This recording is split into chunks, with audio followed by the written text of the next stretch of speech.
أنا دانيال من اليمن، عابر المسيحية. أشكرك أمنا ماجي لأن احنا نتابعك. أنا ما عملت إلا المكلف فيه، هتقلي أنت كيف خلصك الرب يسوع؟ أنا كنت تابع لجماعة دينية وشاركت في عدة جبهات في جبهات القتال. بدأت عند العبور أشوف يعني الكراهية والتحريض ضد الآخرين واستخدام الدين قتلهم لإجبارهم على سياسات معروفة. فبحثت أكثر فلقيت أن الدين كله الإسلامي هو عبارة عن دين حكم هاشمي فقط، ليس دين إلهي. فبعد ما بحثت على الرب يسوع قرأت الكتاب المقدس وشاهدت فيلم السيد المسيح، لقيت شيء مختلف عن الإسلام. لقيت المحبة في السيد المسيح، لقيت أنه لم يتزوج 11 مرأة مثل محمد ليشبع شهواته ورغباته. لقيت أنه لم يقتل أحد، لم يجبر أحد على الانتقال للمسيح. فتبعته بكل قلبي وسأبذل له حياتي بكلها. يا حبيبي، هو بذل حياته من أجلك لتحيا أنت دخلت معنا عم تتلمذ ولا لسه؟ أنا اتلمذت وتعمدت.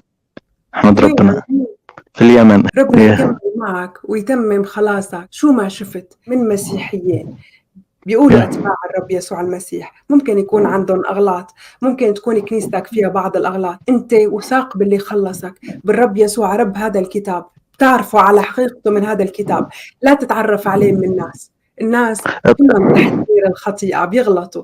اثبات باللي دعاك. ربنا يباركك. طبعا احنا ما بنتبعش اي طائفه. صح، بدي اشوف في الارثوذكسيه انهم بيعبدوا اصنام، بس انا ما احنا بنتبع الرب يسوع. كلها سياسات. احنا ما فينا نكره الرب بسبب طوائفهم وبسبب عباداتهم الغلط، فنحن مع الرب يسوع لانه هو بيستحق. قد ايه تغيرت شخصيتك بعد ما كنت قاتل بجبهات قتاليه لصالح محمد ودين الاسلام عن المسيح؟ طبعا تغيرت كليا.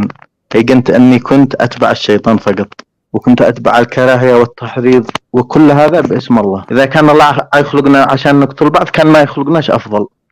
والرب يسوع نور دربي وغير حياتي ونفسيتي بشكل كلي وجذري.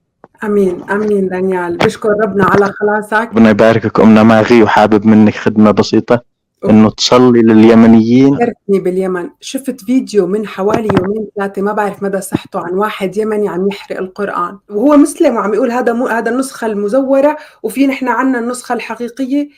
هو في نسخ في القرآن في صنعاء اكتشفوها قريب في صنعاء مخفينها، طبعا ما احناش عارفين ايش فيها وايش في النسخ الأصلية. فطبيعي انه الشيعة بيقولوا القرآن محرف. صح. طبعا. ربنا يتمم معك ويثبتك فيه لوقت مجيئه وتكون انت سبب خلاص لكتار باليمن باسم الرب يسوع المسيح.